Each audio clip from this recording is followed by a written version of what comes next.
Welcome to Desire Made Real, a Discovery of Witches podcast where we recap every episode of the television show, spoiler-free.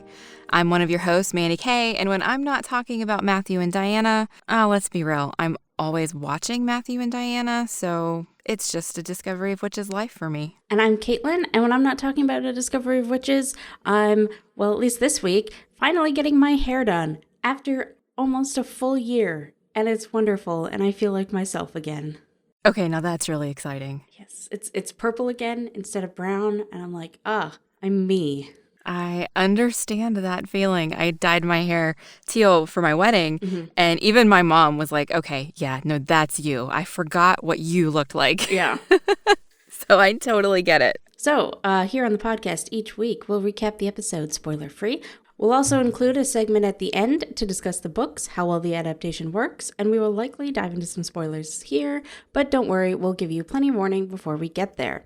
Episode 6 was written by Pete McTighe and directed by, Jonathan Teplitsky. That's what I would say, Teplitsky. And which is, I mean, they do a great job, but if I could have picked one episode this season to be written and directed by a woman, it would have been this one. So there's that. Yeah, it makes sense that this one was written by Pete McTighe because he did episode 5, and episode 5 and 6 are basically one episode, like you said last week. Mm-hmm. But it is weird they switched up the director between the two, so they probably could have switched up the writers as well. Well, it is what it is. I mean, it was still a really good episode. I mean, last week I said that episode 5 was my least favorite of the season so far. Mm-hmm. Episode 6 is hands down my favorite of the season so far. That is, from what I have gleaned from social media, true across the board for people. Yeah. It is, I think, the episode we've all been waiting for. Yes. I have a few thoughts to say about it and how it relates to the book once we get to the book section later on. Right. But taking it at face value for what it is in the TV show is just amazing. Okay. Let's jump in. All right, so we start with one of my favorite changes that they made to the book, Diana rowing, which never happens after book 1 in the books. And I love that they threw it in here as like something that she did as a stress relief. Especially in 1590. Yeah. Like, you wouldn't expect to see Diana rowing, but she is. She's in her full dress, her heavy feminine dress that she is forced to wear because of the times, and she's rowing. It's fantastic. I think that this, like, it's just this small little throwaway thing almost, but I think it's my favorite thing that they've added. Yeah. I wouldn't say it's my favorite change because there's other changes that make sense, but like this is like a brand new thing that they put in that I just, it's my favorite. Yeah. Yeah. No, it's definitely good. And I like that they open with it. I mean, because this episode is an immediate continuation from last week. So right after the open, we do jump backwards a few minutes, an hour or so or whatever, to right after she killed the witch that she killed at the end of last week. And so we get to see that confrontation between Matthew and Philippe and Diana. But then Diana just like goes and rows. And so I like that we open with that so that we're immediately seeing her stress relief after this traumatic experience that she just went through. Yeah. And back with the three of them and the dead body, first of all, I just enjoy anytime we come across a new scene from the opening credits and it's like, oh yeah, there it is. And the scene where Matthew takes the knife out of her hand is in the opening credits. And I love that Philippe just has people ready to remove a dead body. It's true. They just walk in. All we see are their feet. We don't have any idea who it was, but they're just there to take the body out and do something with it. Who knows what? I assume dinner? Yeah. Oh. Okay, that's terrible. Maybe, but they're vampires. They can't let all that blood go to waste. Yeah. This first scene is also where we get the payoff to the thing I was questioning last week. Yes. Like, why all of a sudden did Diana decide to put the ring on? And it's for this scene because Philippe notices the ring on her finger and demands to know where she got it. And ultimately, he realizes that if Isabeau has given Diana the ring, he must be dead in the future. Yeah. I don't remember if I talked about this in the main episode or the spoiler section last week, but that scene is literally there to remind the viewer that the ring exists. Yeah. Otherwise, it doesn't make any sense. Right. But I actually really love this scene. The whole confrontation between the three of them. Diana yelling at Philippe that she will not be tested. And then once Philippe realizes that he's dead in the future, Matthew does the first of many very good whisper acting that he has in this episode and in the whole series, where he's like, not everyone is truly immortal, not even you. Yeah. It's good. There's a lot of face acting in this one, too. This whole episode, I think, is the epitome of Matthew Goode's fabulous face acting. Yeah, but James Purefoy has some good moments, too, and Very this true. is one of them. Very true. To the whisper acting thing, I think Matthew Goode has control over his voice that I rarely see in an actor, and I like seeing him use that in this, because having good acting while you're whispering and getting the nuances across the way he does is just so good. Yeah, absolutely. I feel like every episode just elevates Matthew Goode's ability. Mm-hmm. Like, it showcases and elevates what he can do with his voice, with his face, with his body, just everything. Yes, I agree. And speaking of which, we just recently had confirmation on Twitter from Farron Blackburn, our favorite name, that all the growling that Matthew does that's just Matthew Goode. They didn't fix that in post. Really? Yeah, that's just him. Oh, wow. Yeah. That's fantastic because this episode in particular. Yeah, and there's awesome. more coming. I was sure that they had done some special effects too, but apparently it's just Matthew Goode. Matthew Goode is so good. Yeah. So then we cut back to Diana rowing, and Matthew is calling to her to get her to come in. And I really love this. It's a tiny little scene, but Matthew calls for her and says, "You can't keep shutting me out." Mm-hmm. Which is such an interesting callback to what Diana has previously said to Matthew. Yes. And I like that they flipped it and that Matthew has accepted it enough to recognize that it's a two-way street. Yep. It's fantastic. They do that well a lot in this episode, like call back to things. Mm-hmm. It's really good. And then we have a line that I'm really curious about your take on it because we don't really seem to come back to it in this episode. Mm-hmm. And maybe we do in the future. But Diana is concerned about what she's becoming. Like, we go through the whole spiel of she knows she had to kill him. If she hadn't, he would have taken her memories, blah, blah, blah. But then she says the thing about it is I wanted to kill him. And so she's wondering what she's becoming. It's interesting that you bring this up because my actual note here is I don't know if I like this line because as far as I remember, I don't think it's ever addressed again. Okay. Yeah, because it just seems so strange. Like, it seems like it's setting something up, but they certainly don't come back to it in this episode. I don't think they ever really do come back to it. I mean, you could argue there is a scene later where I feel like we get the beginning of Diana, a scene in this episode, so I'll talk about it more when we get to it, but where we get to the beginning of Diana accepting and being almost excited about who and what she is. Mm-hmm. So maybe that, but they don't do a good job with it. Okay, yeah. And then we cut to the opening credits, which do open with the scene from season 1 of her rowing, which I love, cutting to that right after we were just having her row here. It was great. And then we have this quick, okay, first of all, I'm going to say most of my notes are just describing a scene and then saying it's so good. So I'm sorry if I get very repetitive this episode, but everything was really good this one. It was. Oh my God, so good. So we cut to Philippe writing a letter or starting to attempt to write a letter to Isabeau. And we get this idea of him having to come to terms with his own mortality. Mm-hmm. And then they do this great thing where they cut across the centuries to Isabeau and then immediately cut back to Philippe. And it really is just such a good job of showing their connection even after he's gone. And I love it so much. It was such a good, because we have a whole scene with Isabeau, but before we start that scene, we cut back and forth between the two of them and just show them thinking about each other. And I love it so much. Yeah, they do that a couple of times in this episode, and it's usually grounded in Philippe's ring because Philippe is wearing his ring while he's alive, obviously, and in present day, he is no longer there, so Isabeau is wearing his ring.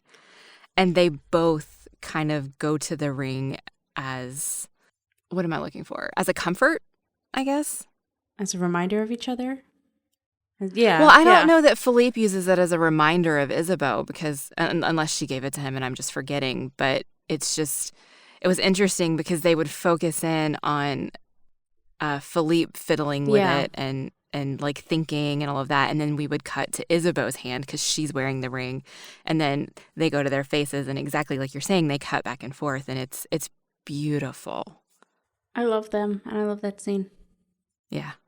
The one at the end gets me a little bit more than this one does, but I love I love how they worked in this arc for Isabeau within this episode, and it's really nicely done. And I never feel like the quick modern day scenes are taking away from what's happening in 1590. And yeah, not at all in this one. So I really like that. So as a result of these, we do cut to the present day. And we get, I think, what may be one of my favorite lines from the entire episode. The witches are, yeah. There's something wrong with the witches. Yeah, that's great. And then you just sort of cut to them feeling the air.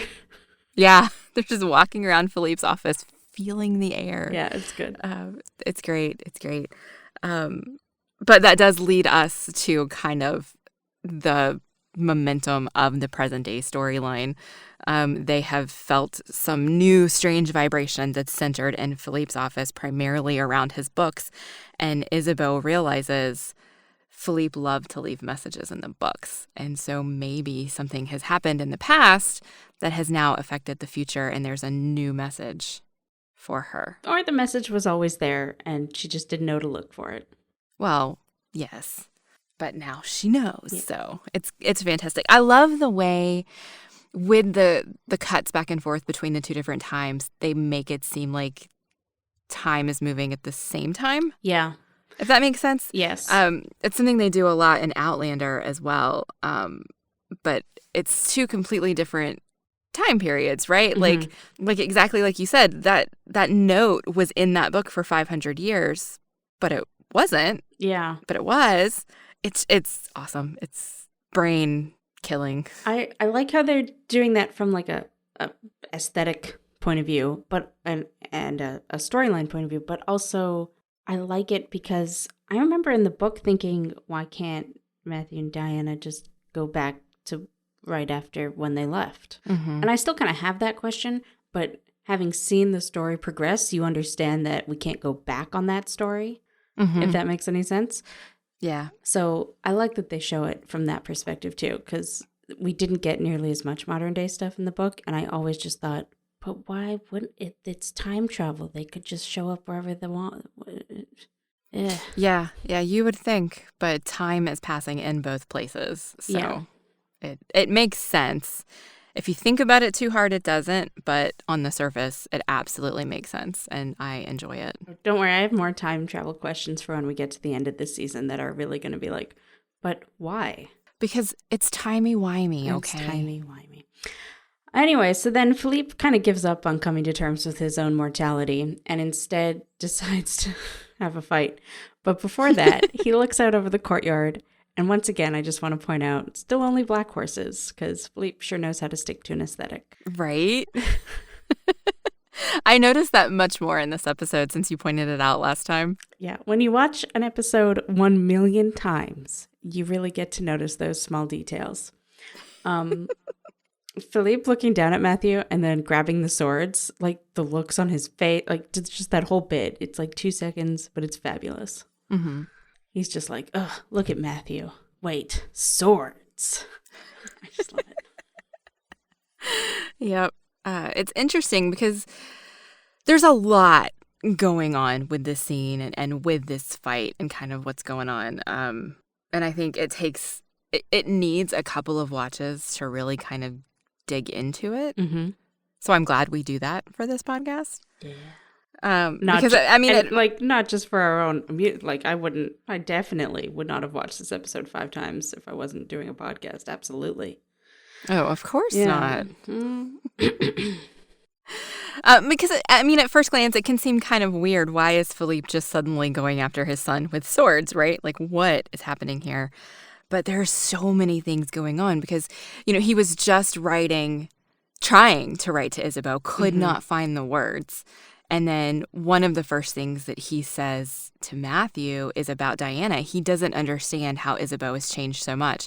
How can the woman who is right now in his time, his Isabeau is fighting witches, hunting witches, how does she change so much that in the future she embraces a witch as her daughter? He doesn't understand. And thus begins the fight because Philippe just has all of this pent up conflict and emotion trying to deal with this. Yeah, it's good. And I also like you say that, well, there's potential at any rate for the sword fight to come out of nowhere. But again, the acting is so good. Like when Philippe is on the stairs and he kind of makes the swords twang or whatever. Mm-hmm. And then you immediately cut to Matthew's face and it's very clearly not again. Oh, yeah, no, Matthew absolutely knows as soon as he realizes that Philippe has the swords. Yeah. But I think the coming out of nowhere bit is Philippe picking up the swords. Oh, I gotcha. If you don't understand his frame of mind, which you don't entirely understand until you get to the fight, right? Yeah, because here in the fight, he questions it. And then you see he's realizing and grappling with the idea that part of why Isabeau changed is that Philippe wasn't there for her. Mm-hmm. Like, so he starts to demand, how long have I been dead? How long has Isabeau been left alone? Why did you leave her alone to come back to the past, right? Everything suddenly for him is wrapped up in Isabeau. It's beautiful. It's terrifying. There's just so much happening. It's really good. And, okay, well, as an aside, Matthew saying that Baldwin would look after her, like, nobody has any faith in Baldwin, Matthew. Don't lie. But does Philippe have faith in Baldwin, though? I mean, because Baldwin is Philippe's son, right? It's true. Philippe turned Baldwin. I don't know. I've been reading Times Convert recently, and somebody literally has a line that's like, I think it's Isabeau who says, I have no idea why Philippe chose him. So. Yeah, none of us do. Yeah. And like Baldwin never stops being an asshole, so I don't know. Yeah. So yeah, no, back to the fight. Like Philippe keeps pushing this question. How did I die? How long have I been dead? How long has Isabeau been alone?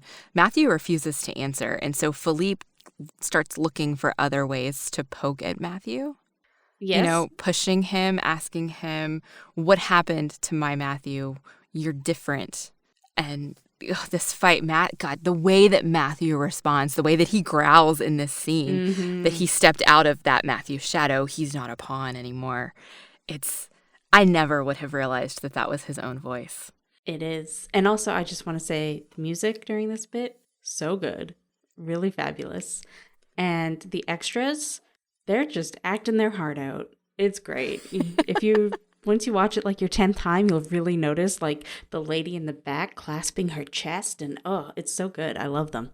I love that you notice all of these things. Yeah. I literally wrote down being an extra for this fight must have been fun. Yeah. But yes, and then I guess this is like our first hint that Philippe likes Matthew to be a little bit crazy. Yeah. Well, yeah, you're right. First hint. We definitely get more explicit confirmation of that later on, but he thinks that, I guess, Matthew has been neutered almost. Like he's not, and this is the same theme that we've seen from other people, right? Mm-hmm. Kit talking about how different he is, Gallowglass talking about how different he is, and just noticing that our Matthew and the actual Matthew from 1590 are so like miles apart from each other. And it's nice to have Philippe call him on it and to push him on it. Yeah. I like that because everybody else just kind of is like, well, I think I like this Matthew. Well, Kit doesn't, but, most people are like, this gentler Matthew is better. But Philippe's like, nah, man, I want my son. Yeah, it's an interesting perspective. And I was thinking about this because I'm like, well, the world is really different now. And Philippe would have no way of knowing that. But I'm like, I don't know. People are still, like, you could still be a ruthless, I'm going to say asshole, because I think past Matthew wasn't ever an asshole. He was just ruthless and not maybe not as in control of his blood rage, which we'll get to. But I don't know. I would be really curious to see what a modern day Philippe would make of modern day Matthew. But obviously we can't get that. Yeah. Yeah, then we cut away from the fight, which I dislike because it interrupts the flow and the momentum of the fight. But we need this scene, I guess, for... Actually, we don't need this scene. I don't know why it's there, but... No, I actually hate this scene for a lot of reasons. There's so much attention put on Isabeau hating witches. Like, she's hunting witches for fun, as far as we know. Like, in the book, it was different. I don't need to get into details, I suppose. But there was reasons that Isabeau was not a big fan of witches. And I feel like even then, she didn't hunt them down just to murder them for fun. Like, what is this scene? What are they saying about Isabeau here? Like, it's weird. They're just trying, because because it's an adaptation and they've had to change so much. I think they're just trying to really nail down and make sure the audience is aware, and that Philippe is aware of just how much Isabeau has changed. To go from someone who did hunt witches at one point to accepting Diana, but they really kind of hammer us over the head with it. And I think they go too far. Like, I think they make her too evil because she's just murdering people for no reason. They do that here with the map. Yeah. And I find it interesting that Diana essentially changes possibly the course of history a little bit because she alters the map so that none of the covens are marked where they actually are. Well, again, or it was always that way. Time travel. Yeah. Who knows? Back to the sword fight. And Philippe is properly besting Matthew in this fight. I do like that. I do wish Matthew had lost control more. Like, it just gone, like, because that was sort of, I think that's how it sort of played out in the book, but that's what Philippe wants here. He wants him to give in to the rage and lose control. And they kind of show it, but I wish it had been more. Yeah, I think if it had been more, he wouldn't have been able to still continue to deny Philippe's request. If he had lost complete control, he wouldn't have been able to say no. Well, they could have just had him unable to talk at all. Just okay, had him that's kind of fair. be like a monster. That's fair. Also, Philippe says the word vampire here, and I don't know, all my Googling says it doesn't exist yet. So that's weird to me. Yeah, but it's a TV show about a vampire, so... Yeah, that's fair. And even though we've heard the word were, it's still such an unfamiliar word that it makes sense that the writers would choose to do that. It does, and I guess we can just headcanon that maybe they're actually speaking Latin and it's just being translated for us. Yeah. So then Philippe sort of pins Matthew to a table, and Matthew gets all growly and out of control. And then they have this conversation here. And Matthew says, I cannot tell you, a couple times. And then at the end, he says something else, and I have no idea what he says. And I listened to it like 5 times with my headphones on, and I just have no idea what he says there. And it's bothering me. Is it what Philippe says? No, Matthew says, I cannot tell you a couple times, and then he says something else.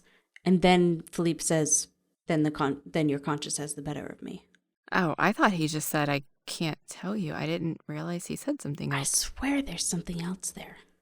Because my note just says, even in blood rage, Matthew won't tell him. Well, if anybody knows, by the time this is out, we could watch with closed captioning on, and I can figure it out. But yeah. There were a few places that I wanted closed captioning, and so I was like, oh, Sundance is on Amazon. I can just go look. And then I got there, and there are only 3 episodes there. I was like, yep. Oh, yeah, it's coming out week by week here. So we'll have to do another full rewatch with closed captioning on before we do our wrap-up episode. Yeah, I actually even meant to say when we were at the end of last week, that I recommended watching this episode with headphones, with like good quality headphones because of all the whispering in it. Oh, okay. Yeah, no, good call. Somewhere in the middle of all of this, Diana arrived. Mm-hmm. She realized there was a fight going on, and she shows up. And while Philippe has Matthew basically pinned to the table, he tells Diana about blood rage. And I believe this is the first time Diana's ever heard of blood rage. Yes. Yes, I believe so, yes. And so Philippe finally lets him go. Because Matthew won't tell him even in his blood rage. And so Philippe is like, well, then your conscience has the better of me. He leaves. Matthew is hurt, but also ashamed that Diana saw him lose control. But I love that he's so openly vulnerable with her in this moment. Like, Matthew from season 1 would not have done this. Yes. Like, he doesn't try to hide who he is. He talks to her about it. He tells her he's embarrassed, but he tells her. And this is when he mentions that this is why we can never be truly mated. Yeah. Which I love the idea that Matthew is this 1,500-year-old person who still is like, instead of dealing with this problem, I'm just going to ignore it. Because that just feels very human to me. Yeah. You know, like, Diana won't ever ask why we can't have sex. It's fine. Sure. Right. Yeah, the look on her face is amazing here. But real quick, before we get to her response, this is also the moment we find out why Matthew is essentially studying blood. Like, all of the stuff that we were going through in season 1 with the science and why he's studying what he's studying, he's looking for a cure for blood rage. Yes. And I think that's one of the things you and I talked about last season. We were disappointed that they never mentioned blood rage because it drives who Matthew is, even to his profession in the world, right? And they never mentioned it. So it's a seemingly throwaway line here. Yes. But he's looking for a cure for blood rage. That's important. That's like super important character information to know. It was such a throwaway line that I like forgot that how important it was until you just started bringing it up now. I'm like, oh yeah, that is super important. Yeah. My note about that line is truly ridiculous in the great tradition of Caitlin's ridiculous notes. In that I was like, I just love the idea of somebody like flipping through channels or something and coming across a time period sword fight, you know, and being like, oh, this looks interesting. But then suddenly somebody starts talking about genetics. Like, it would be so confusing if you were coming into it blind. Right. Yeah. And then we get Diana's response to all of Matthew's vulnerability. She is, as we have seen this season, having none of it. And it's funny because I watched this line a couple of times because my screeners kept buffering for some reason. I was struggling, and so it would like pause in the middle of this line and I'd have to restart it, and so I kept getting through it. But her voice is just so grave and like somber, and she says, "Do you really think I would ever walk away from you, my love?" And it's like, I get it, but it's such a weird connotation to express my love, right? Like, you just don't expect to hear it with that tone and gravity and seriousness that she's giving him right here. And she starts the line off by calling him darling, which is, I just don't feel like those rolled off her tongue very well, you know? I don't think we ever see her call him either of those things again. No, they don't use, like, pet names very much. Yeah. Like, Matthew will call her, like, he'll tell her she's beautiful or something like that, but there's not a lot of pet names. Well, I guess Matthew uses pet names because he calls her, I don't want to say the French because it's going to sound weird, but he calls her my heart in French. Oh, yeah, he does. But Diana doesn't really. Yeah. And it was a weird place to put them, I thought, personally. I thought it was weird too, but it fits into a broader change in Diana that we're seeing this season that I wanted to talk about later in the episode. Okay. So we'll get there. I now have like an essay almost written about this next scene between Diana and Philippe. So let's do it. I didn't even realize how many. This is the only episode where I've had to like pause it while taking notes to have time to write down everything that I wanted to write down. Yeah.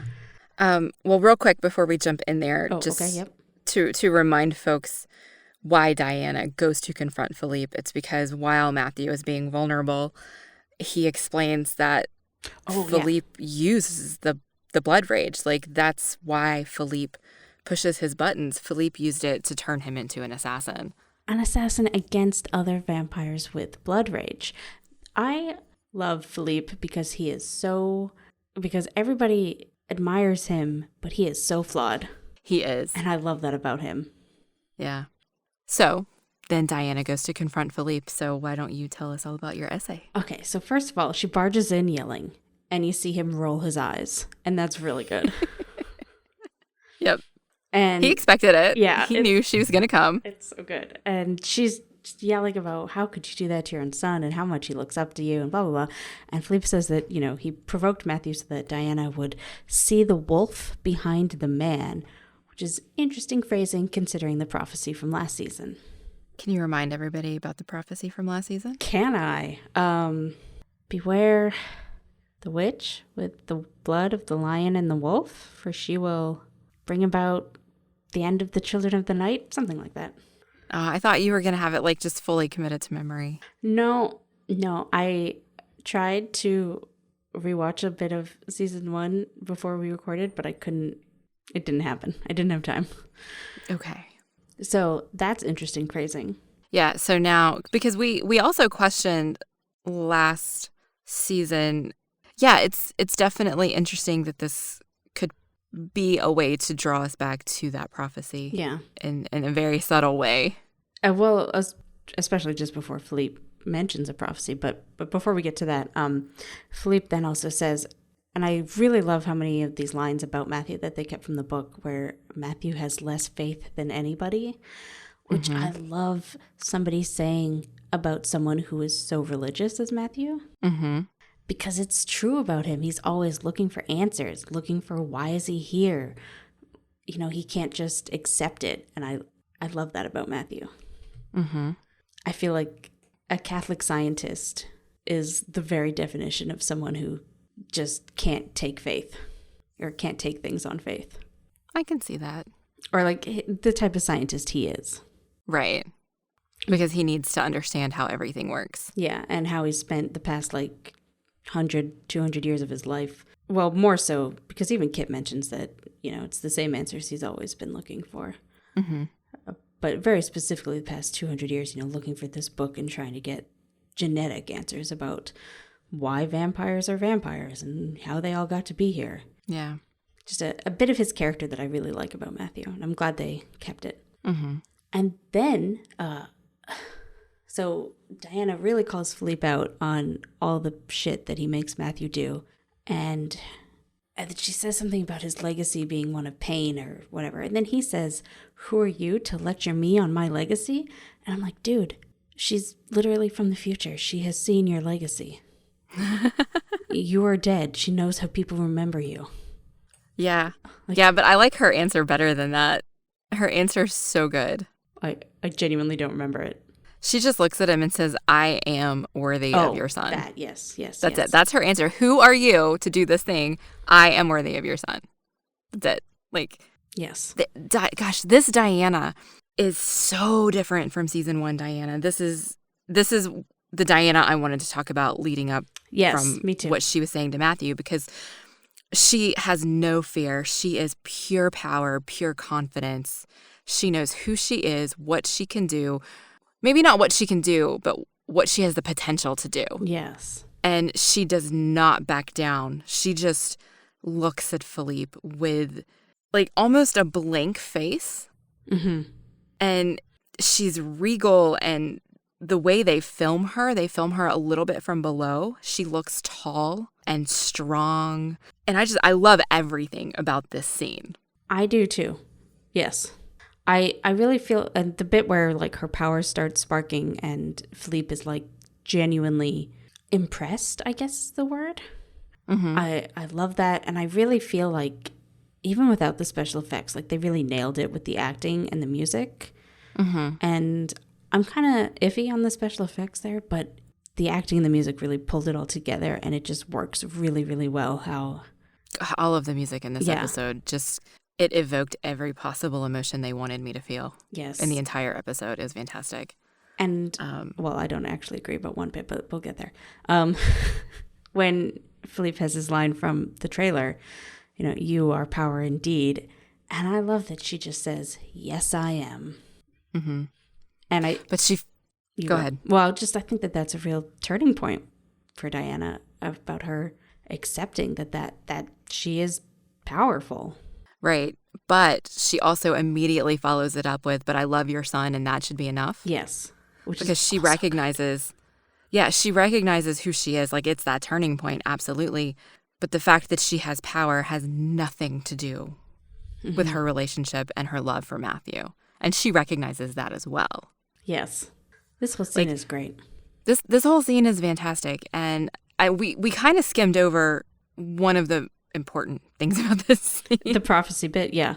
Well, so there's the prophecy bit, but there's also just the idea that the reason that Philippe tested and pushed Matthew was for them. Oh, right.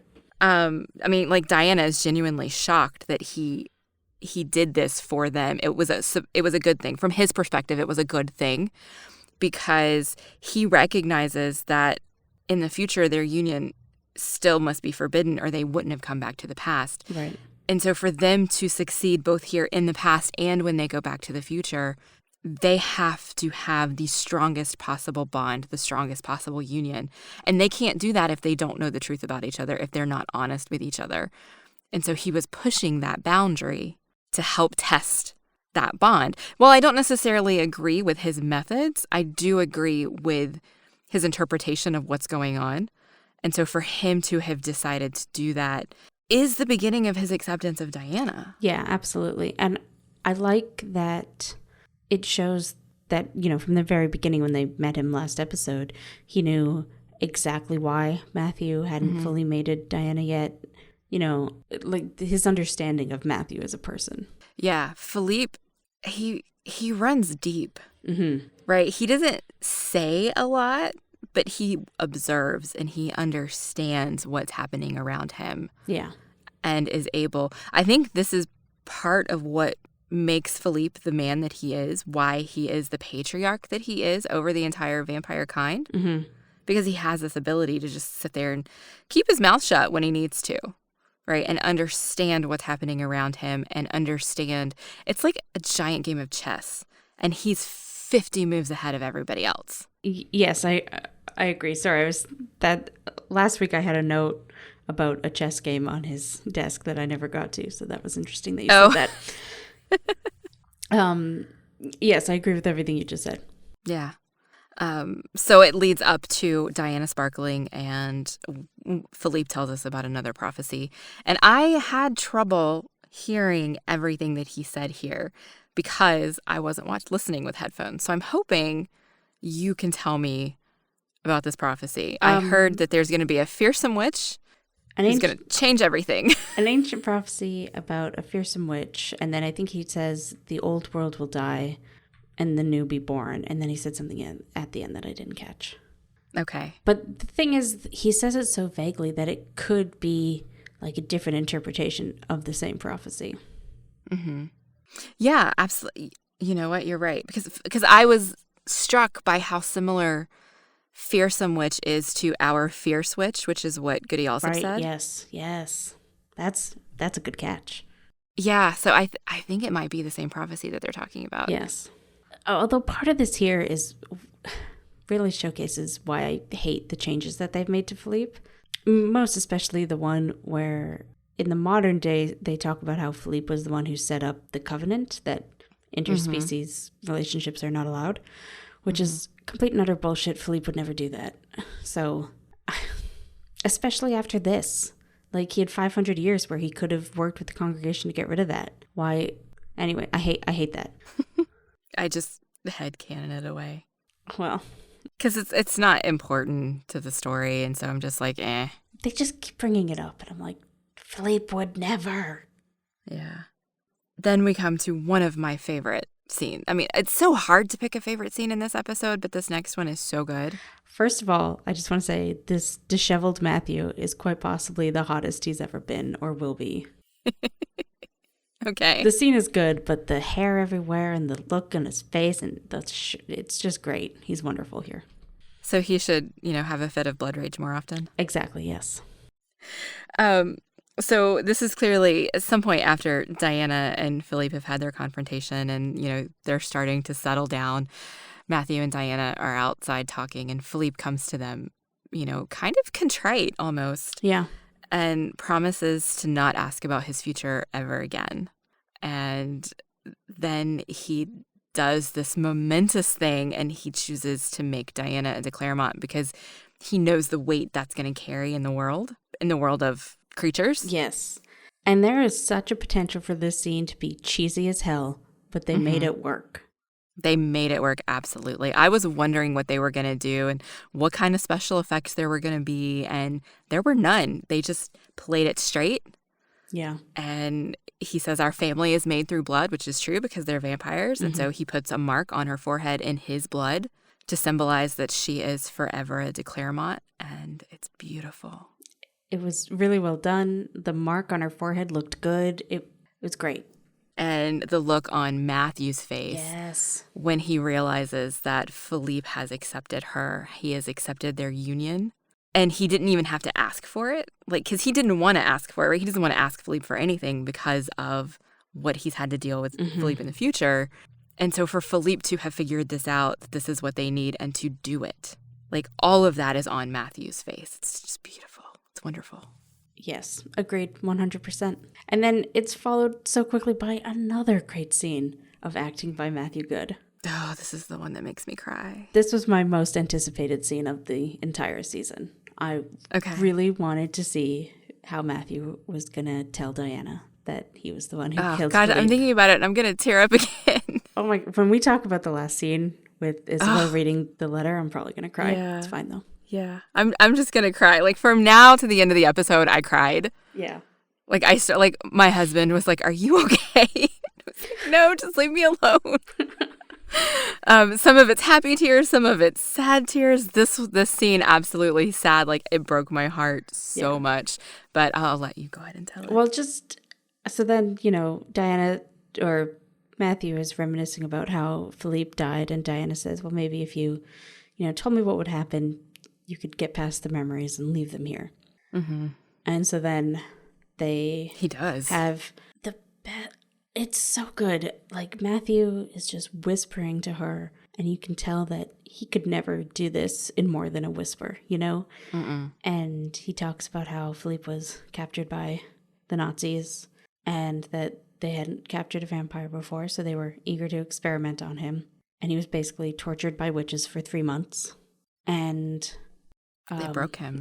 Yeah. And it's so good. And throughout it's not good that Philippe was tortured. You know what I'm saying? The acting. The storytelling, Matthew telling the story, yeah. And whenever you see Matthew, he's like kind of twitchy and touching Diana in a weird, and he keeps moving his hand around, like, because he just can't be still. And it's fabulous how he does it. And honestly, if you haven't watched this episode with headphones, with some good quality headphones, highly recommend, because the nuances in his acting here are amazing. I don't know if I can handle it, honestly, because I sobbed so hard already. That's fair. It's so good. And then, of course, we learn that that Baldwin and Matthew rescued Philippe, but his mind was broken from 3 months of torture. And he begged Isabeau to kill him, but Matthew couldn't let Isabeau live with that, so he killed Philippe. And he tells the story about, because we learned in season 1 that when vampires drink blood, they get memories and feelings of the person they're drinking the blood from. Yeah. And so that happened with Philippe as he was draining him. And those memories that he saw of what he went through, he said they were like jagged glass. Yeah. And the line that gets me is Matthew breaks. Like, he breaks down and he tells Diana that Philippe was broken and he was frightened. Yeah. Oh, God, I'm going to cry again. It's just, it is the single most emotional moment of this entire series to date. I would say going forward, it still is. Yeah, and Matthew Goode just breaks down in the moment. Like, I wonder if they did this in one take, if they had to do more than one take. I don't know how he could have possibly done this more than once. Well, actors are professionals. I mean, maybe not Matthew Goode and Teresa Palmer from what I've seen from interviews, but most actors. Fair enough. Yeah. Well, and Diana's reaction to him. She's great. Like, tears are streaming down her face. Yeah. And she tries her best to absolve him. She tells him that he didn't kill Philippe. He released him. I just love how they don't let go of each other during this scene. Mm-hmm. Yeah. It's good. It's amazing. The lighting is great. I don't even remember music in this scene. Like, there might have been music, but I don't know. There was. It would have been too quiet and too hard, I think, to deal with without music. But the music wasn't the focus. Yeah. It was just there to kind of keep things steady. But it was a tough scene to watch. Mm-hmm. It's a tough scene to recap. Goodness. So I think it's a great moment for the show to take us back to the present day. Yeah. And we cut to the witches and Isabeau and Mart looking through the books for a message. And one small detail in this scene that I really like is how it's clear that the Warmbloods are fucking freezing in this large castle in the middle of winter, because they're like wearing hats and knit and just like many layers. And then Isabeau is just sitting there in a nice light dress with short sleeves. Yeah. Yeah, they've been doing that a lot. Yeah. Every time we see Em and Sarah, they're just bundled up. It's a small detail, but I really like it. Yeah. And then we have this nice scene between Isabeau and Mart, and I didn't write down anything of what they said other than I like the two of them together. Isabeau says the prospect of one last message from Philippe is almost too much to bear, which is why she's still up looking. It's been hours. Sarah and Em had to go to sleep because, they're warmbloods and we need sleep. Yeah. And Isabeau can't stop. She needs to find this message if it exists. Mm-hmm. Which I do like how that happens. And I'm kind of glad the witches go to sleep and she finds the message on her own. Yeah. Later. I like that she got privacy with it. Mm-hmm. Yep. And then we're back in the 1590s, and the Black Horses are with us again as Philippe, Matthew, and Diana head towards a temple in the middle of the woods. Mm-hmm. And on the way there, this is one of the first of two instances in this episode where somebody says something to somebody else as though a third person cannot hear them, but they're vampires, so everybody knows they can hear them. And I really love that. I didn't think about this in this scene. I thought about it in the next one. Yeah. But in this one, I didn't think about it. But that's fantastic. You're right. I love Philippe saying to Diana that, no, Matthew would just lie to me. And Matthew back there being like, I wouldn't. Or at least that's how I picture it. Oh, but he absolutely would. 100%. Yeah. So then we get to the temple and we learn, surprise, there's going to be a wedding. Yep. Everybody's surprised. Diana and Matthew are like, what? Yeah.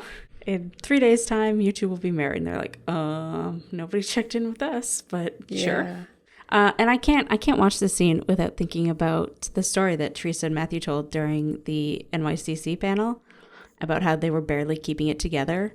And there's this one close-up of Diana where you can see that she is like fighting down laughter. And I don't remember this story. I guess somebody had asked them a question about the hijinks or whatever I'd said, or I don't remember the question, but Matthew and Teresa just talked about how they literally had to take a break from this scene because they were laughing so hard.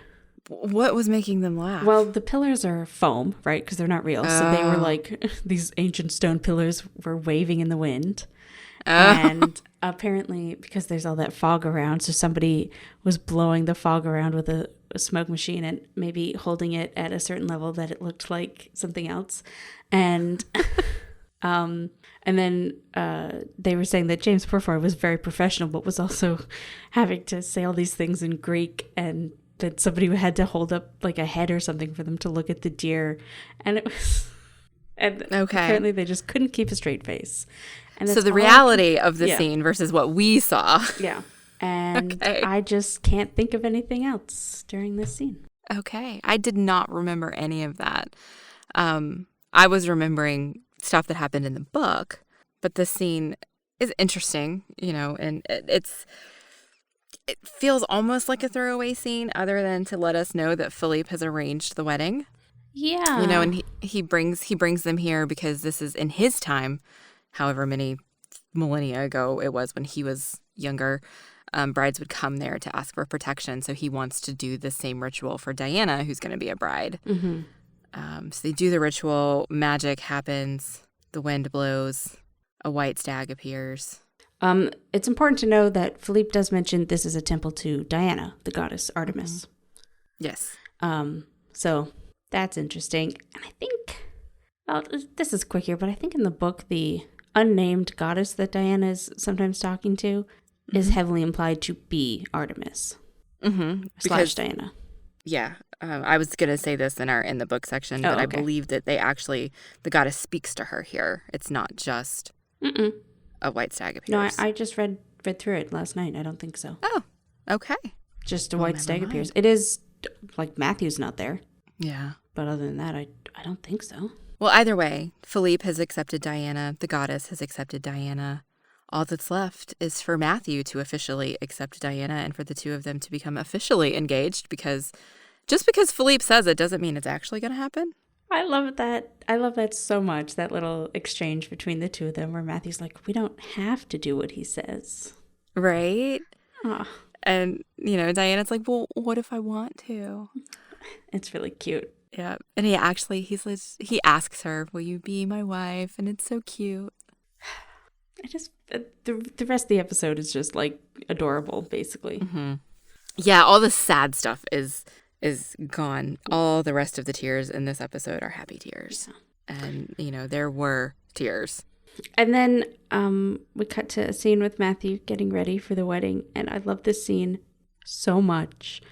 I love that Philippe, has this gift for him. I love that he tells this story. And I love that you can see, like, we've gotten so much of this antagonism between the two of them. So I'm so glad they gave us this little moment where you can see their connection and affection for one another. Mm-hmm. And also the vampire wars. What's that? I want to know more. Can we have a story about that, please? Right? That sounds good. And then Philippe leaves the room and Matthew, like, walks after him a little bit, like, no, don't go, not yet. And it's so heartbreaking and beautiful, and I love it so much. Yeah. Yep. But then we get the moment that I have been waiting for. The guy standing on the roof with the bell? Okay, no, not that moment. I skipped that moment. No, okay. I just want to put ourselves into the mindset of this dude. You show up for work. You're an actor.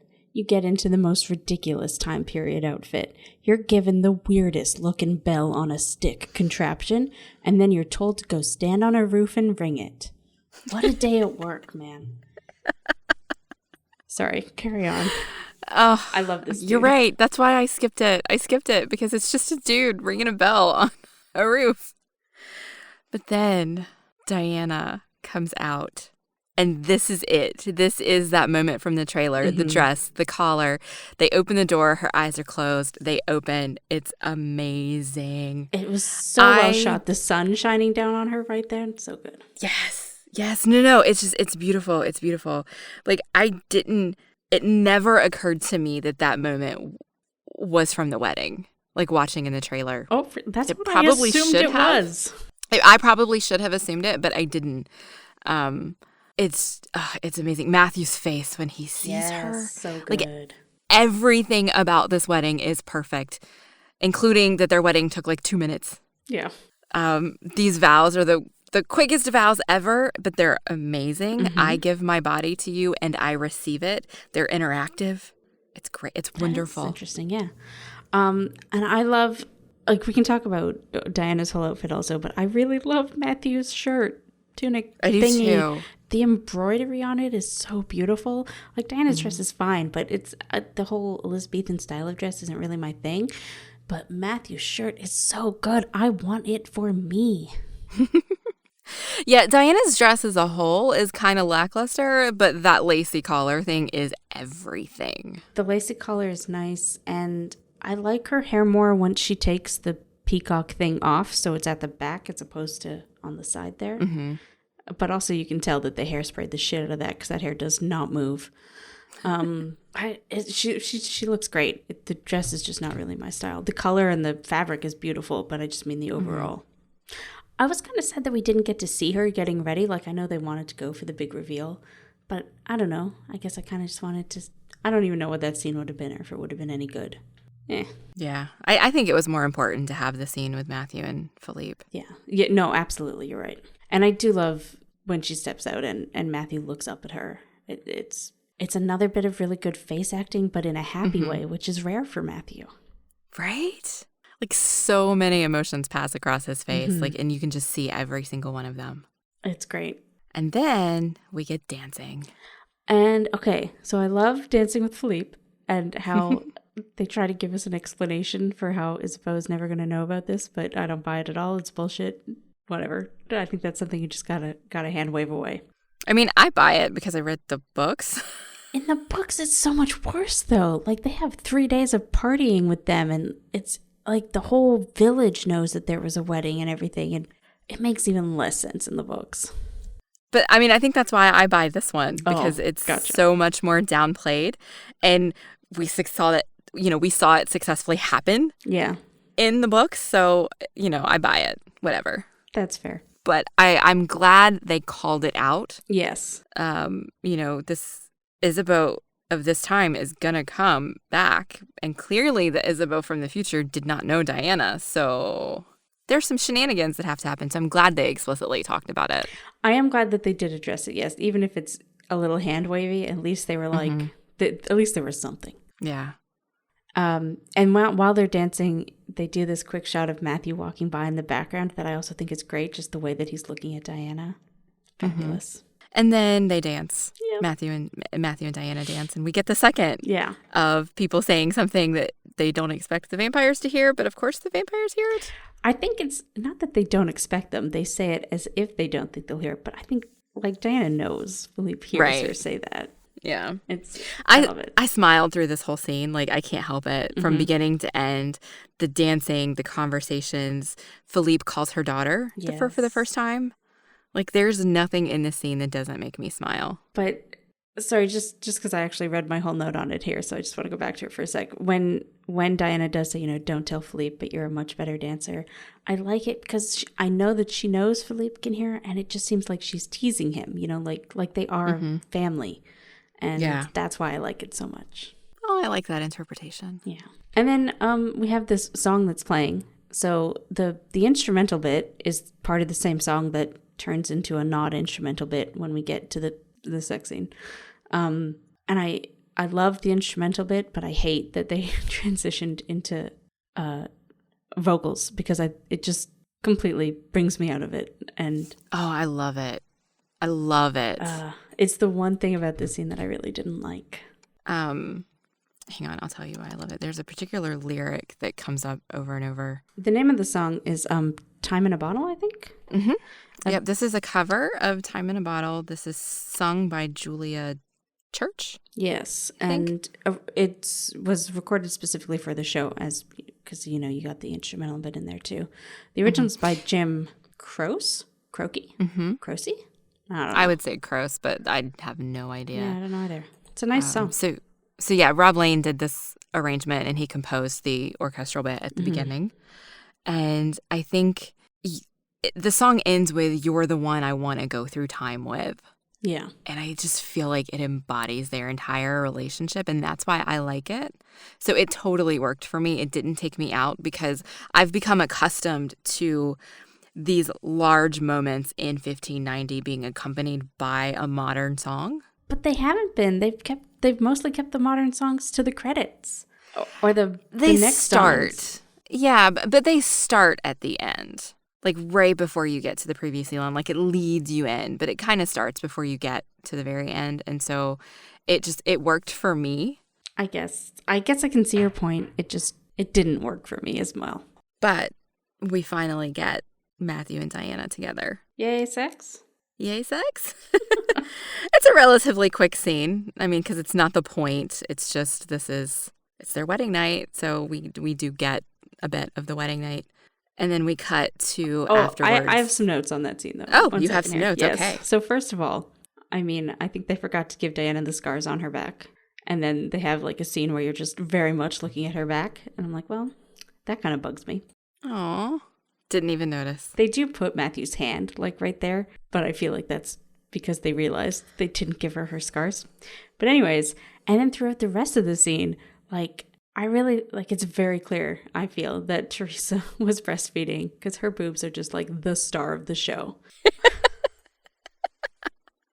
I noticed in one place when she was laying on her back and it was of her face, but you could kind of see the beginnings of the swell. And but I honestly didn't notice.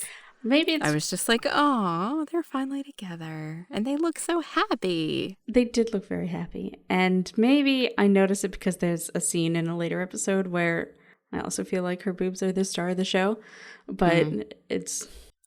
I found myself thinking about how actors film sex scenes because I was watching the expressions on their face and they're so believable as these two people are in love and are experiencing each other for the first time and are finally feeling whole in their relationship. Like that's what I was thinking about. Yeah. And so I wasn't noticing other details because I was paying attention to the expressions on their face and wondering like what was actually happening on the set. Like what were they dealing with while trying to keep those faces? Yeah. Because, they're being watched by so many people. Yeah, it must be the weirdest thing. Like, I can't imagine it. Oh, there's no way. If I was an actor, there's no way I could do that. Yeah. But they did it again, more face acting. Yeah, very good. So yeah, then we cut to Matthew has gone to a church. Is that where he's at? Or is he just sitting somewhere? Yeah, I think that's the church where he, died. Oh, yeah. That's right. I thought it was a church, and he's holding a toy that he carved for Lucas. And so it would be the church where Blanca and Lucas are buried also. So Yeah. And so then they have this whole conversation about family. Diana's sorry she can't give him children, that she can't give him a family. And this is the first time they've spoken about the idea that Diana's only going to be around for 60 or 70 years, and Matthew's still probably going to have millennia. So I have a question for you about this scene. Okay. Do you think Diana is kidding herself that Matthew will live on after her? Yes. Yeah, me too. Okay. Yeah, absolutely. There's no way, especially after he's made it, there's no way he's going to live for a long, long time. We do see, well, so far we've seen two people who have lived past the death of their mates, and that's Isabeau and Miriam, which are both women, so that's interesting. But I just don't think I don't get the feeling for Matthew. And, I won't. That's not important. I was going to bring up a book thing. But even just from the look on Matthew's face after she says that, I think Diana's fooling herself. Yeah. But I do love that we get Matthew talking about Lucas and thinking about Lucas here. And it's a nice little scene that, again, shows they're just a nice little, like a relationship scene between them. And I like that they gave them the time for it. And this is another instance where they mentioned Jack as a child of the two of them, and Matthew of being a parent, being a father. This one I bought a lot more than the other one because I like how Matthew says that Lucas sort of gave him a purpose, and then Diana says, I've seen a glimpse of that with Jack, and that felt truer to me than them just saying, hey, we're parents now. Yeah, that's fair. And then we cut to the next day. They're actually finally getting ready to leave Sator to go to Bohemia. All I can see in this scene is Diana's outfit. I love it. It's so good. And I love that she's given up any pretense of wearing like even half skirt thing that she was before. She's just like, no, I'm in tights now, bitches. Yep. She's like, I'm going to be comfortable. This is what I do now. Yeah. And I feel like the jacket that she's wearing is made out of the dress that she was wearing before. It just looked so similar to me. It is definitely like the upper half is the upper half of one of her dress outfits. Yeah. I love it. It's fantastic. Yeah. And then we get a little bit of progressive feminism from Philippe, right? He gives her money and says, in this family, the women manage their own finances. Which is nice and all, but like Philippe still gives her the money, so. Well, I mean, in this time period, though, women don't have money. They rely on their men to have it. And she's from the future. She doesn't have a way to get it, right? I guess. So I get what you're saying, but I love the idea that he just gives it to her and says, this is yours now. Do what you need to do with it. Which is that was a great moment from the book as well. Yeah. And then I mean, I'm pretty sure in the book, she almost immediately spent it all on a rat trap, which is fucking fabulous, but. I forgot about that. Yeah. That's hilarious. He acknowledges again that Isabeau's ring is a message to him that Isabeau approves of their union. And so in turn, he gives her his own necklace. I couldn't see, I saw that it was a necklace, but I couldn't see what the pendant was or if it was just like a knot. I have no idea. I'm going to assume that it's an arrow. Oh. Because it's an arrow in the book. I have no memory of that, and I literally just read it. So, great. Yeah. He says it's to keep him with her always, and she will always be with him, his daughter. And I'm not crying, you're crying. They cut out my favorite line from the book here, so I was actually a little disappointed with this. Oh, okay. You can tell me about it when we Yeah. get to the book part. Yeah, so then they ride out. Philippe decides that he will ride with them at least to the edge of the estate. Mm-hmm. And we get this incredibly moving moment between Philippe and Matthew, where he tells Matthew that he has found a woman worthy of him, but also that he is equally worthy of Diana. He tells him, stop regretting your life, start living it. And then he tells him that whatever happened between them in the future, Philippe forgives him for it. I'm just crying again at this point. Yeah, I feel like this is the epitome of Matthew's face acting here, because almost nothing changes on his face, but everything changes on his face. Mm-hmm. He just immediately gets lighter. Yeah, and like you can see this burden that he's been carrying for 70 years. Yeah. That got worse when he came back to the past and had to face Philippe again. It just, in that moment, was released. And you can see the tears in his eyes. Like, his eyes are, like, actually shining with unshed tears, which I don't know how you do that. Like, as an actor, how you make that happen. I don't know, but it's so good. I don't know. Maybe he was, like, holding something in his hand that, like, poked his palm to make it hurt. How do you do it without actually crying? Like, it's such a choice, and it's so good. And I love every minute of it. I could watch Matthew and Philippe act together. Like, I could have a whole another episode with just the two of them. I'd be happy. Yeah. Yeah. But then. Yeah. But then, oh my God, I'm going to cry again talking about this scene too. Matthew and Diana leave, and, we linger on Philippe's face for a moment as he's watching them leave. And then instead of going with Matthew and Diana, we follow Philippe as he goes back home. And he sits down at his desk, and he finally has the words to write to Isabeau. And so we get another scene just like that one at the beginning where it cuts back and forth between the two of them. Yes. And in real time, it seems like in real time, as he's writing it, she's discovering it. It's such a good choice. He's reading it, like the voiceover, and Lindsay Duncan's face here, as more face acting, right? Lindsay Duncan's face is just amazing as she finds it, like the look on her face of like amazement, shock, heartbrokenness, but also joy. It's all there.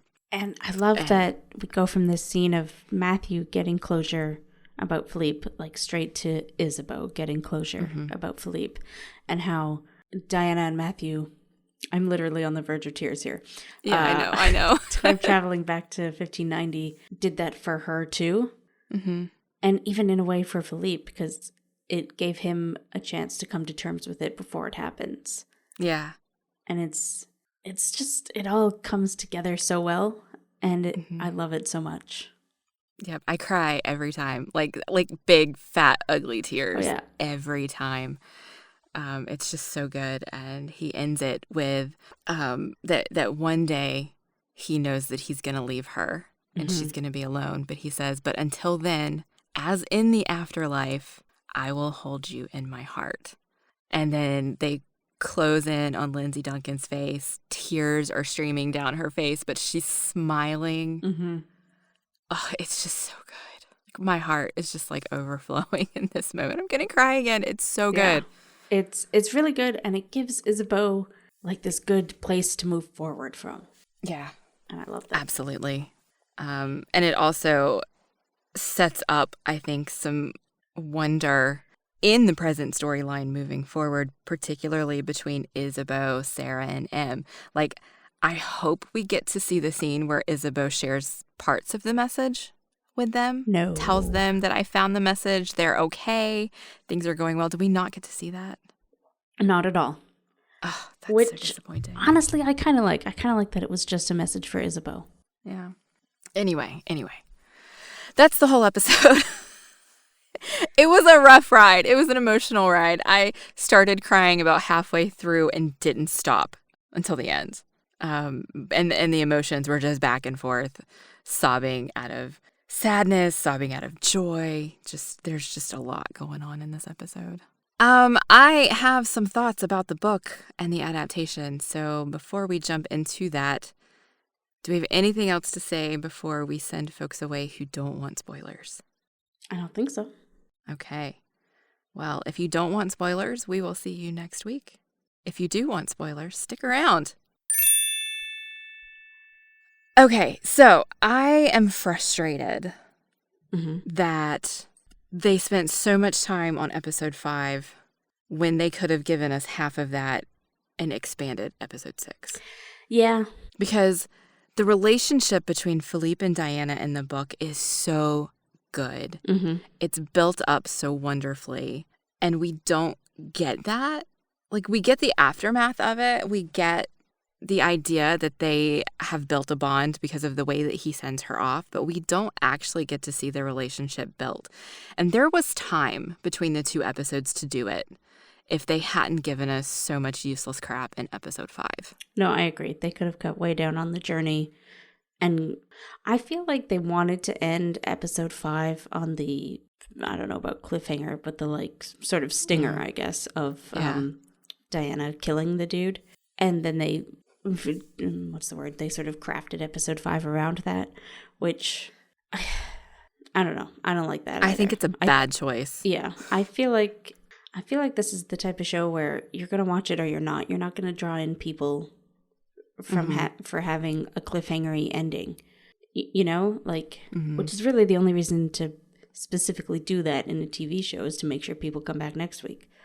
But Philippe is such a large part of the book. Yeah. And he only gets an episode and a half. Yeah. I do wish that they had maybe ended the first episode even just a little bit later. Like, even just him coming to terms with the fact that he's going to die, like, kind of ended there. And then that just gives us even 5 more minutes, which you can do a lot in TV with 5 minutes. So I agree with you. I wish we'd gotten more of Philippe and Diana. Yeah, that's my biggest frustration. I love the episode, hands down. Like, I didn't like 5, love 6, and they did it well. They evoked so much emotion from me, but I wanted more. Yeah, so the bit where Philippe and Diana say goodbye, and I said I was disappointed because they cut out my favorite line, I, of course, did not write it down, so I don't have it in front of me.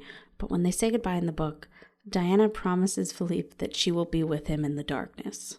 You know, that she will be there holding his hand. And oh, yeah. I cry every time I read it, and I'm crying thinking about it. Oh, I forgot about that. And I hate that they cut that out. I hate it. Yeah. Like, I get why they cut it out. The books never show Diana doing anything about that. You're just sort of, I guess we're just supposed to assume that she does. So I get what they were thinking there, because they're not going to be able to follow through with it. Right. But because we're not going to see that. We're not going to see those scenes. So. Yeah. But it's so good because, like, I love that scene, and I love, because in book 3, obviously, basically the exact same thing happens to Matthew, not for as long as it did to Philippe. And I love the parallels that draws, and I love any focus on that and blah, blah, blah. Anyways, it's my favorite line from the book, and I hate that they cut it. Yeah. And then... Wow, this episode is just full of things that make us cry. Yeah. Or not full of things that make us cry. Yeah. So then they cut a bunch, well, I don't want to say cut, but they changed. Okay, first of all, along the same lines of that line, they cut out Philippe figuring out that Matthew's the one who kills him. And in the book, Philippe thinks it's because of blood rage. And he still forgives him for it. You know, he doesn't just say, you know, whatever you do in the future, whatever it is, I forgive you. In the book, he says, I know you're the one who kills me, and I forgive you. And I think that would have been so much more powerful. And I wish they had done that. Because what Philippe figures happens is worse than what actually happens. You know, he thinks Matthew literally murders him in a blood rage, and he still forgives him for it. Yeah. And I think that would have meant a lot more to Matthew to have him actually say that. Yeah. I agree with you there. And then, so yeah, obviously they cut out any mention of the pregnancy storyline here. Yeah, I mean, that's been an ongoing thread from the beginning. I dislike it specifically here. Like, I get that they're going to go for the big reveal, you know, which is fine. It's a choice.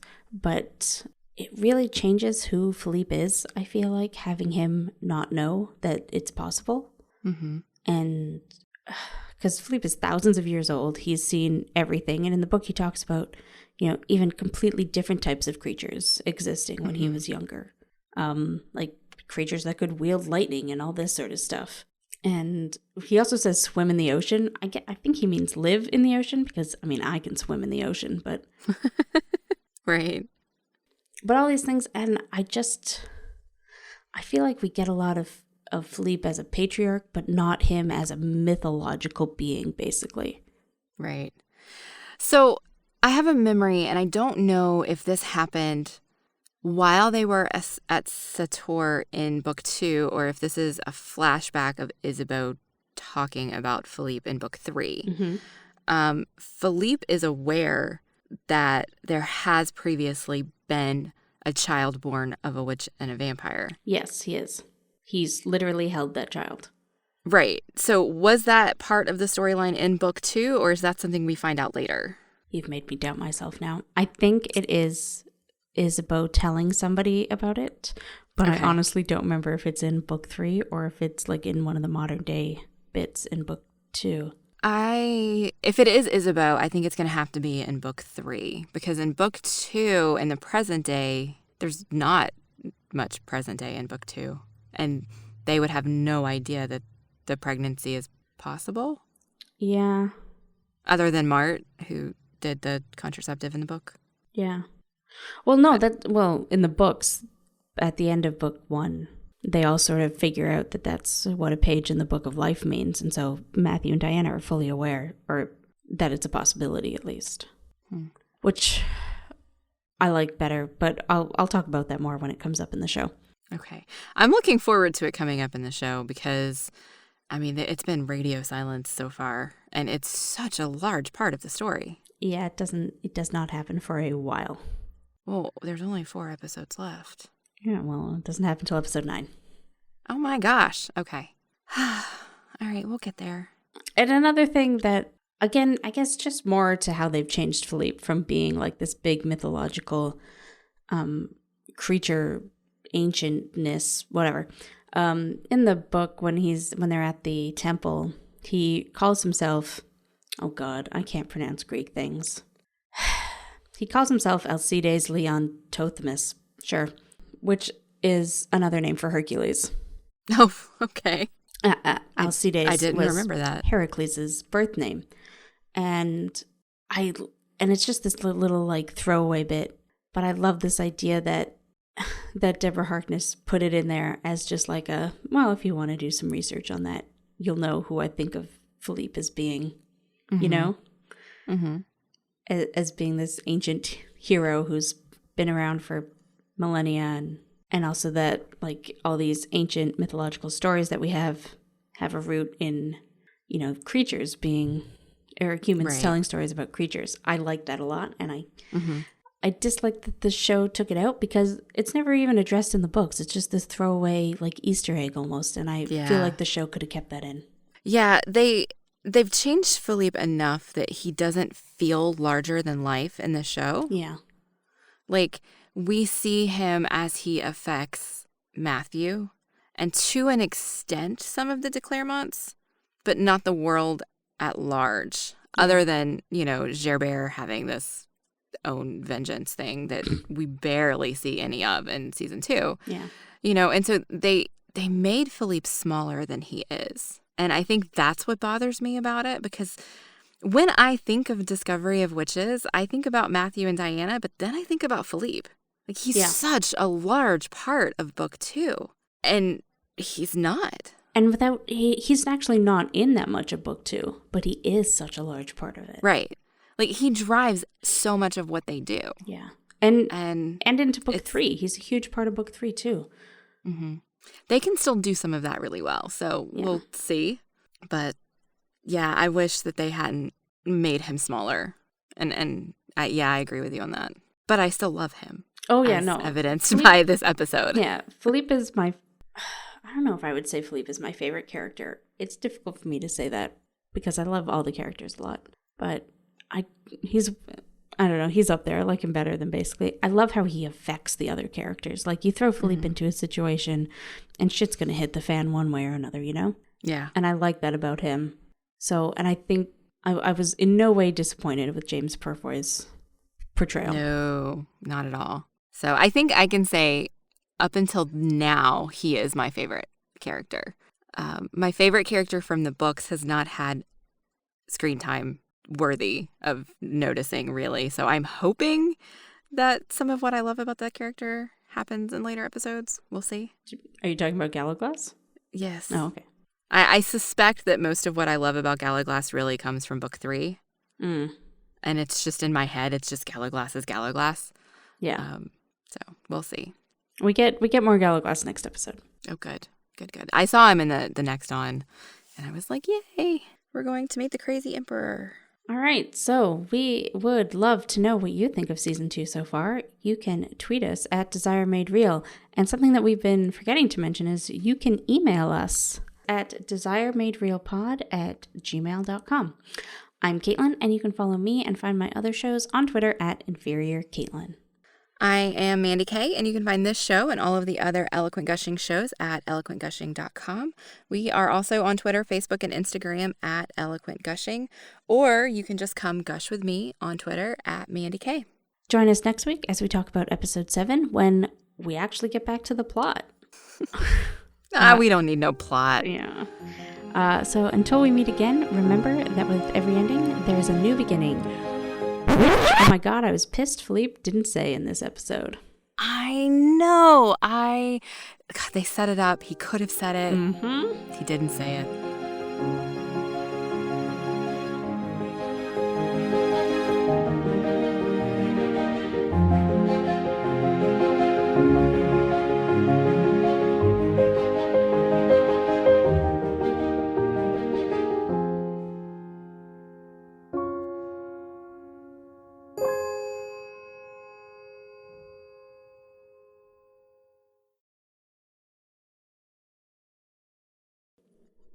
Sorry, I got attacked by tea. Attacked by tea. Yep. That's genuinely how I think I'm going to die. I'm going to choke on tea someday. Oh. Just because it happens to me all the time. I forgot what I was going to say. Shit. Oh, I was going to make a joke, but then you moved on. That's what it was. Never mind. Oh, I'm sorry. No. It's just you said you had a few thoughts about the episode. I was like, I hope so. We're doing a podcast. Oh.